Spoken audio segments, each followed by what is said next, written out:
23 مئی 2023 فجر کے درس میں طلباء و سامعین و حاضرین و ناظرین، آج ہمارا جو درس کا اگلا مرحلہ ہے ہم اور ہمارا اسلام، اس حوالہ سے کل ہم نے بچوں کے پرورش کا طریقہ اور ہمارا رسمی طریقہ اس بارے میں کچھ باتیں بیان کی، اور آج بچوں کی پرورش کے حوالے سے اگر ہم مسلمان بحیثیت مسلمان قرآن پاک میں دیکھیں تو 21 پارہ سورۃ لقمان میں اولاد کی پرورش کے حوالے سے بہترین طریقہ قرآن پاک نے بیان فرمایا ہے، اور وہ پچھلے سال ہم یہاں بیان بھی کر چکے۔ اولاد کے حقوق کے حوالے سے قرآن پاک سے ہی حضرت لقمان کی جو اپنے بیٹے کو وصیتیں تھیں وہ پچھلے سال ہم یہاں پڑھ بھی چکے ہیں۔ تو اللہ تعالیٰ ہمیں سوچ دین اسلام والی عطا کرے تو قرآن پاک سے ہمیں بہت کچھ رہنمائی ملتی ہے۔ تو اس حوالے سے آج ہم پرورش کے حوالے سے تو ہم اور کچھ نہیں کہیں گے، صرف اتنا کل بھی بتا دیا کہ والدین بچہ جب پیدا ہو یا بچی تو اس حوالے سے نگہداشت، اولاد کا اٹھنا بیٹھنا، جب کچھ ہوش سنبھالتی ہے اولاد تو ماں باپ کو دیکھ بھال رکھنی چاہیے۔ بچہ کہاں جاتا ہے، کن کے ساتھ بیٹھتا ہے، کیا کرتا ہے، یہ ساری باتیں والد کی ذمہ داری ہوتی ہے۔ اور ذمہ داری میں اگر والد کوتاہی کرتا ہے تو دنیا میں بھی وہ رسوائی کا سامنا کرتا ہے اور آخرت میں بھی۔ تو اگلا مرحلہ ہے بچوں کے بیاہ شادی کے حوالے سے جو آج کا ہمارا درس ہے، اس حوالے سے ہم مختصر بات کریں گے۔ تو شادی اور بیاہ کے حوالے سے مفتی صاحب نے یہ عنوان لکھا ہے اور نیچے لکھا ہے کہ اب جگر تھام کے بیٹھو کہ میری باری آئی۔ یعنی شادی بیاہ کی رسموں میں جو کچھ بھرمار ہوتی ہے عریانی، فحاشی، بے حیائیوں کی، اس کی طرف مفتی صاحب فرماتے ہیں کہ اب جگر تھام کے بیٹھو کہ میری باری آئی۔ بیٹا سب سیدھے ہو بیٹھو، عاطف تم ادھر آ جاؤ، بقیہ سب سیدھے ہو بیٹھو۔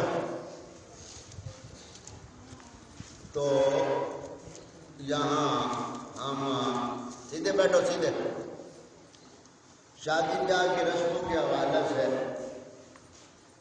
ہم صرف پہلے اسلام کے حوالے سے بات کریں گے، کیونکہ ہم مسلمان ہیں اور ہمارا جو یہ عنوان ہے یہ بھی ہم اور ہمارا اسلام کے نام سے منسوب ہے۔ دین اسلام میں جب بچہ یا بچی بالغ ہو جائے تو والدین کو چاہیے کہ اس کو گھر والا بنا دیں، جہاں رشتہ ملے اس کو گھر والا بنا دیں۔ ہمارے مول معاشرے میں جہلانہ باتوں میں سے ایک سب سے بڑی جہلیت والی بات یہ ہے، ہم جو رشتہ داریوں میں وٹے سٹے کے نام پہ رشتے کرتے ہیں، وٹے سٹے کے نام پہ رشتے کر کے ہم نے دونوں گھروں کو ایک ہتھ کڑی میں باندھ دیا۔ اب اس ہتھ کڑی کی جو چابیاں ہیں اب وہ عورتوں کے ہاتھ میں ہوں گی، جو چاہیں ہتھ کڑی کھول دیں، جو چاہیں لگا دیں۔ دین اسلام میں نہ ذات پات کو دیکھا گیا ہے، نہ مال و زر کو دیکھا گیا ہے، نہ اونچے خاندان کو دیکھا گیا ہے، نہ دلیری کو دیکھا گیا ہے، نہ خوبصورتی کو دیکھا گیا ہے۔ دین اسلام میں نکاح سے متعلقہ صرف ایک بات شرط رکھی گئی ہے، بچہ یا بچی دیندار ہو۔ آپ صلی اللہ علیہ وآلہ وسلم نے ارشاد فرمایا، لوگ نکاح کرتے ہیں چند طرح سے، چند وجہ سے۔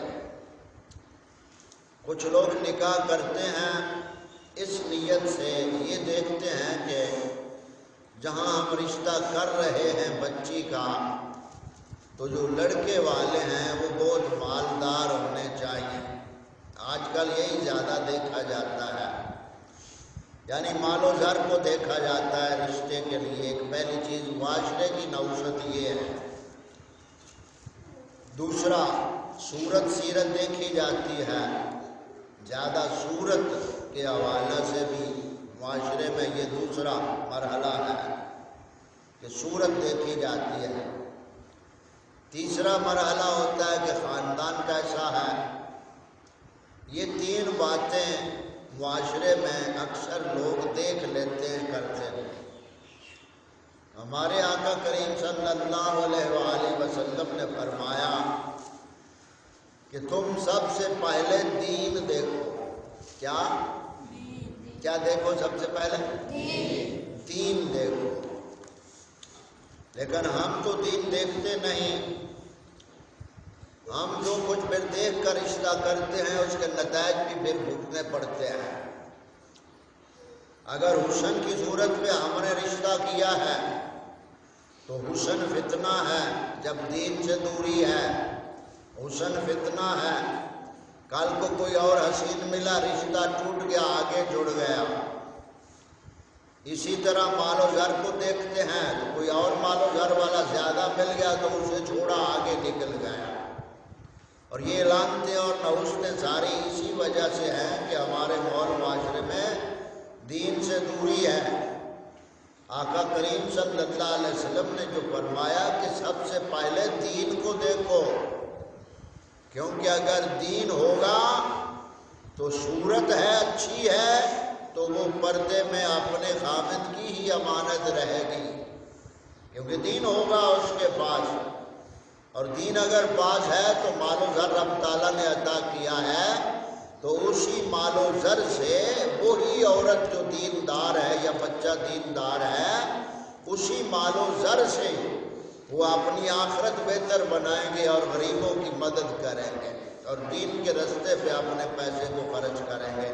اگر دین پہلے ہم دیکھیں گے، دین پہلے ہوگا تو پھر نسب بھی اچھا ہے، دین پہلے ہوگا تو پھر مال و زر بھی حق کے راستے پہ لگتا ہے۔ دین اچھا، پہلے دین ہوگا تو پھر جو بچی ہے وہ اپنے حقوق دیکھے گی اور خامد اپنے حقوق دیکھے گا، اور دونوں کا جو گھر ہے وہ دنیا میں ہی جنت کا منظر بن جائے گا جب دین کو پہلے دیکھا جائے گا۔ ہم لاکھ بہانے بناتے رہیں، ہم لاکھ آنکھیں چراتے رہیں، ہم خود کو کوستے رہیں، اولادوں کو کوستے رہیں، تو کچھ حاصل نہیں جب تک ہم اپنے دلوں کو، اپنے سوچ و افکار و نظریات کو جب تک ہم دین کی طرف متوجہ نہیں کریں گے۔ تو یہ تو بنیادی بات تھی دین کے حوالے سے رشتہ کرنے کی۔ اور اس کے ساتھ دوسری بات اب ہم جو آپ سے سمجھانا چاہتے ہیں، دین اسلام میں صرف سادگی سے نکاح کرنا ہے۔ دین اسلام میں یعنی شادی کس چیز کا نام ہے؟ پہلے ہم نے بتایا کہ سب سے پہلے کیا دیکھا جائے؟ دین۔ سب سے پہلے کیا دیکھا جائے؟ رشتہ کرتے وقت سب سے پہلے کیا دیکھا جائے؟ دین۔ اور یہاں تو ایسے بھی معاشرے میں واقعات سنے اور دیکھے گئے ہیں کہ بچہ اگر دیندار ہے، یعنی لڑکا دین والا ہے، اس نے شروع سے ہی سنت چہرے پہ سجا لی، داڑھی شریف شروع سے ہی چہرے پہ سجا لی۔ اب جہاں وہ رشتہ بچے کا کرنا چاہتے ہیں، آگے سے لڑکی والوں کا لڑکی کے حوالے سے مطالبہ یہ ہوتا ہے کہ یہ نوجوان بچے نے اپنے چہرے پہ یہ جو داڑھی رکھی ہے نا، یہ منڈا دے تو پھر میں رشتہ کروں گی۔ یہ شرطیں اور یہ لعنتیں آج معاشرے میں عام ہیں۔ تو ایسے نوجوانوں کے لیے ہم صرف ایک بات کریں گے، ایسی اگر کوئی بات رشتہ داری میں آ جائے کہ جو یہاں سے یہ تقاضا ہو کہ یہ بچہ اگر معاذ اللہ داڑھی شریف منڈا دے تو پھر ہم رشتہ کر لیں گے، ایسی جگہ پہ رشتہ کرنے سے 1000 بار بچ جاؤ تو بہتر ہے۔ اور اسے سادہ سا اتنا جواب دے دیا جائے کہ میں اگر داڑھی منڈانے کا مجھ سے مطالبہ ہے تو تم جو اس بچی کے ماں باپ ہو بچی کو سمجھاؤ، اور بچی اگر آپ کے اوپر غالب ہے تو پھر بچی کا سر مونڈ دو، بچی کے سر کے بال کٹوا دو، بالکل کون کرا دو، کیونکہ اس کمینی کو یہ تو نظر آیا کہ سنت کا قتل کرنے کے لیے اس نے تقاضا کیا کہ بچہ جو ہے اپنی سنت کا قتل کر دے تو پھر میں رشتہ کروں گی۔ اب اس کا الزامی جواب اسے اتنا کافی ہے کہ تم اپنے سر کے بال منڈا دو، اپنی گت کٹوا دو۔ شرم حیا نہیں آتی ایسی لڑکیوں کو تقاضا کرتے ہوئے ایک سنت کا قتل کرنے کے لیے؟ ایسی واہیات باتیں جو سب چلتی ہیں معاشرے میں، تو یہ حالات ہیں ہمارے معاشرے میں، اور یہ ساری لعنتیں نوستیں دین سے دوری کی وجہ سے ہیں۔ تو دین اسلام میں نکاح ہے اور ولیمہ ہے، بس۔ دین اسلام میں نکاح آسان ہے۔ حضور شیر ربانی رضی اللہ تعالیٰ عنہ آپ فرماتے ہیں کہ نکاح تو ایک پانی کے دودھ سے گلاس کے دودھ کے گلاس سے بھی ہو جاتا ہے، پھر اتنے خرچے کیوں؟ کیونکہ قوم کو چرچا چاہیے، تو ظاہر بات ہے چرچے کے لیے خرچہ چاہیے۔ اب خرچہ ہوگا تو چرچا ہوگا نا۔ تو یہ وہ لعنتیں نوچتے ہیں جو بچوں کی پرورش سے لے کر ان کے نکاح شادی کے آنے تک ماں باپ کنگلا ہو چکا ہوتا ہے، ماں باپ کے اخراجات ان کی برداشت سے باہر ہوتے ہیں اور قرضوں میں دبے ہوتے ہیں۔ تو ماں باپ کچھ غور کریں کہ جس چیز نے شریعت نے تو آپ کے لیے یہ پریشانیاں پیدا نہیں کی ہیں، یہ آپ کی اپنی پیدا کی ہوئی ہے۔ اب اسی طرح ہمارے ہاں چلتا کیا ہے، سب سے پہلے تو ہوتی ہے منگنی، سب سے پہلے منگنی ہوتی ہے، اور پھر جناب منگنی کے بعد اب جو اگلی نوستیں لانتیں چلی ہوئی ہیں مہندیوں کی، منگنی ہو گئی، ہوں اب مہندی شروع ہو گئی، ہوں کی ہے جی، ہوں جناب شادی کی اجے تیاری ہونی ہے، تیاری شروع ہوتی ہے، پھر جو کچھ ہوتا ہے میں ان کی تفصیل اللہ نہیں جانا چاہتا اور نہ ان کی وضاحت کی ضرورت ہے، کسی سے کوئی ڈھکی چھپی بات نہیں ہے۔ ہم تو صرف والدین کو مخاطب کرتے ہوئے یہ سمجھانا چاہتے ہیں کہ آپ اپنی اولادوں پہ رحم کرو۔ آج تم اپنی اولادوں پہ رحم کرو گے تو کل تم کو بھی امید توقع ہوگی کہ اولاد ہمارا کام آنے، لیکن آپ نے اپنی اولادوں پہ رحم نہیں کھایا تو کل آپ کی اولاد آپ کے اوپر رحم نہیں کھائے گی۔ یہ حقیقت ہے، یہ دنیا مقافات عمل ہے، جیسا کرو گے ویسا کرو گے۔ اور یہاں ہمارے اب ان میں جو زیادہ یعنی رسموں میں جو سب سے زیادہ خرابیاں ہیں وہ کیا ہیں، یہ ہم مختصر عرض کر کے بات کو ختم کرتے ہیں۔ اب دیکھیں جی، ان رسموں کی خرابیاں یہ ہیں کہ سخت غلطی یہ ہے کہ لڑکی اور لڑکے کے مالدار تلاش کیے جائیں، یعنی لڑکی کے لیے مالدار لڑکا تلاش کیا جائے۔ سب سے بڑی غلطی یہی ہے، یہ بنیادی خرابی ہے ہمارے معاشرے میں، کیونکہ مالدار کی تلاش میں لڑکے اور لڑکیاں جوان بیٹھے بیٹھے رہ جاتے ہیں، نہ مالدار ملے نہ بچی کی شادی ہو۔ یہ وہ لعنت ہے جس نے بچیوں کے حقوق بھی مارے اور والدین نے خود بھی ذلت میں اپنے آپ کو گرا دیا۔ تو یہ مت دیکھو کہ کوئی مالدار ملے گا تو ہم رشتہ کریں گے، صرف دو باتیں دیکھ لو بچے اور بچی کا رشتہ کرنے کے لیے، دو باتیں، بچہ ہنرمند ہے، دیندار ہے، بس دو باتیں دیکھو، بچہ دیندار ہے، ہنرمند ہے، محنت کرنے والا ہے، نکٹو تو نہیں ہے، بس یہ دو باتیں دیکھو۔ یہ دو باتیں اگر مل جائیں تو سمجھ لو سونے پہ سہاگا۔ لیکن ہم تو اسی چکر میں بیٹھے رہتے ہیں کہ کوئی مالدار ہو تو پھر رشتہ ہوگا۔ مفتی صاحب فرما رہے ہیں کہ یہ سخت غلطی پہلی یہ ہے۔ اب اسی طرح نہ کوئی خاطر خواہ مالدار ملتا ہے، نہ شادیاں ہوتی ہیں، اور جوان لڑکی ماں باپ کے لیے پہاڑ بن جاتی، بوجھ بن جاتی ہے۔ اس کو گھر میں بغیر نکاح رکھنا سب خرابیوں کی جڑ ہے۔ دوسری یہ کہ جو محبت و اخلاق غریبوں میں ہے وہ مالداروں میں نہیں ہے، مالداروں میں نہیں ہے، جو غریبوں میں ہے، درد دل۔ اب اسی طرح تیسرا یہ کہ اگر مالدار کو اپنی کھال بھی اتار کر دے دو تو ان کی آنکھ میں نہیں آتی۔ مالدار سے رشتہ ہو تو جتنا بھی غریب لوگ ان کے ساتھ تعاون کریں، ان کی نظر میں ایک وہ آنکھ میں تنکے کے برابر ہے، یعنی ایک چیونٹی کے برابر ہے۔ مالدار کے سامنے ایک غریب کی مال کی کیا حیثیت ہوگی؟ سمجھ نہیں آئی؟ جتنا بھی آپ کر لیں مالدار کچھ نہیں ہوتا ہے۔ تو اسی طرح یہ تانے ہوتے ہیں کہ ہمیں کچھ نہیں ملا، ہمیں کچھ نہیں ملا، اور اگر دلہن والے مالدار ہیں تو داماد بیچارہ مثل نوکر کے گھر میں رہتا ہے۔ یعنی لڑکی والے امیر ہیں تو لڑکا بیچارہ مالدار نہیں، تو ہن گھر اس کا جڑا سہرے کا گھر ہے، سسرال ہوتا جڑا ہے، اتنے وہ بتبا حیثیت داماد ان کی کوئی حیثیت نہیں، اتنے بطور نوکر ہونے جانا ہے۔ ساری لعنت اس مالداری دی ہے جڑی مالداری کو شریعتی نکیل نہیں ہے۔ وہ بیچارہ تے نوکر ہے داماد اس گھر میں، جب داماد بیٹا ہوتا ہے وہ تے نوکر ہے کیونکہ مالدار ہے، بچی والے مالدار ہیں۔ تو یہ وہ نوشتے لانتیں آج ہمارے پلے پڑی ہوئی ہیں اور گھروں کے سکون برباد کر دیے ان رسموں نے، ان غیر شرعی رسموں نے ہمارے گھروں کو اجاڑ کر رکھ دیا۔ اسی طرح آگے کیا ہوتا ہے، بیوی پر شوہر کا کوئی روک نہیں ہوتا۔ اگر دلہا والے مالدار ہیں تو لڑکی اس گھر میں لوٹ رہی ہے، نوکرانی بن جاتی ہے۔ یعنی مالداری کا یہ نتیجہ نکلتا ہے کہ ایک طرف مالداری ہے، دوسری طرف غریبی ہے، رشتہ ہو گیا۔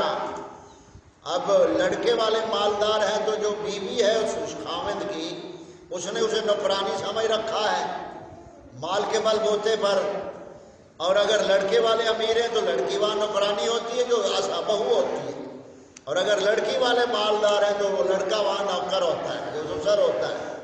یہ سب لانتے نوشتے ہیں اس دنیا کی ہوس کے پیچھے ہیں۔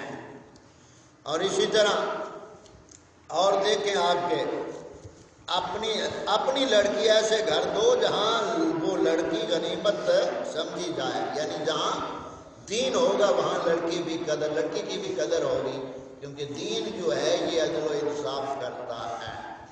جہاں دین ہوگا وہاں کسی کا کوئی حق تلفی نہیں ہوگی۔ اسی طرح ہمارے معاشرے میں جو مالداروں میں لڑکیاں جاتی ہیں، لڑکی والوں کو چاہیے کہ دلہا میں 3 باتیں دیکھیں، پہلے 2 میں نے جیسے بتائیں، اور پہلی تندرستی دیکھی جائے، اول تندرست، 2 دوسری وہی کہ دینداری ہو اور کمانے والا ہو، محنتی ہو، ہنرمند ہو، اخلاق اچھے ہوں، بدماشی سے تعلق نہ ہو، برے لوگوں سے اٹھنا بیٹھنا نہ ہو، بروں سے اپنے آپ کو بچاتا ہو، اچھوں میں اپنے آپ کو شامل رکھتا ہو، یعنی اخلاقیات اچھے ہیں۔ تو یہ چند باتیں ہمارے مول معاشرے میں ہیں جو منگنی کے وقت کیا جاتا ہے، اور منگنی میں آگے جو ہم چلیں گے وہ ہم نکاح کے حوالے سے جو طریقہ کار ہے اس کو لیں گے۔ آج ہم نے یہ چند رسمیں ملی جلی آپ کو بتائی کہ یہ جو رسمیں ہم نے بنا لی ہیں کہ پہلے منگنی کرو، لاکھ ڈیڑھ اتنے خرچ کرو منگنی دے اتنے، یعنی مانگ کے، منگنی مانگ کے۔ اب منگنی کے لیے جوڑے ہونے چاہیے جی، ایک جوڑا دولہے کے لیے، ایک جوڑا سسورے کے لیے، ایک سسر کے لیے، ایک نند کے لیے، چھوٹے چھوٹے بچوں کے لیے چھوٹے چھوٹے زیور بھی ہونے چاہیے۔ تو یعنی یہ ساری لانتیں ہمارے گلے پڑی ہوئی ہیں، اور گلا اب ہمارا گھٹتا ہے، ہمیں محسوس نہیں ہوتا۔ جب ہم ماں کرتے ہیں نا تو اصل معاملہ یہی ہوتا ہے، ہم اس کی طرف توجہ نہیں کرتے ہیں۔ تو یہ وہ نوشتے ہیں، اسلام نے ہمیں ان چیزوں میں نہیں راغب کیا ہے، اسلام نے تو ان چیزوں سے روکا ہے کہ سادہ نکاح یہی ہے۔ سادہ نکاح اسلام میں آقا کریم صلی اللہ علیہ وسلم نے فرمایا سب سے بہترین نکاح وہ ہے جو کم خرچ ہو۔ سب سے بہترین نکاح اسے ہمارے آقا کریم صلی اللہ علیہ وسلم نے فرمایا کہ جس میں بہت کم خرچ ہو۔ تو اللہ تعالیٰ ہمیں شریعت کے مطابق اپنی اولادوں کے لیے حقوق ادا کرنے کی توفیق عطا فرمائے، اور اگر ادھر توجہ نہیں ماں باپ کی تو نہ صحیح، ہم تو بطور آواز آپ تک آواز پہنچا رہے ہیں، آگے ہدایت من جانب اللہ ہے۔ تو یہاں میرا خیال ہے ابھی تک ابو بکر نہیں پہنچ گیا۔ تو آج ہم نے کیا سیکھا؟ منگنی اور مہندی وغیرہ، یہ جتنی نکاح سے پہلے رسمیں ہوتی ہیں ان کا شریعت سے کوئی تعلق نہیں۔ تو نکاح کرتے وقت سب سے پہلے کیا دیکھنا ہے؟ دین۔ کیا سب سے پہلے دیکھنا ہے؟ دین۔ اور یہ آخری بات میں کر رہا ہوں، بچی اگر دین کے مطابق رخصتی ہو، دین کے مطابق، تو آگے شوہرے جو ہوتے ہیں میکے، وہ آگے مطالبہ رکھیں گی آپ کیا لے کر لائی ہیں، گھر سے لائی ہیں جہیز میں؟ اب ماں باپ تو غریب تھے، اس کو کپڑوں کا جوڑا دیا اور چند برتن دے دیے۔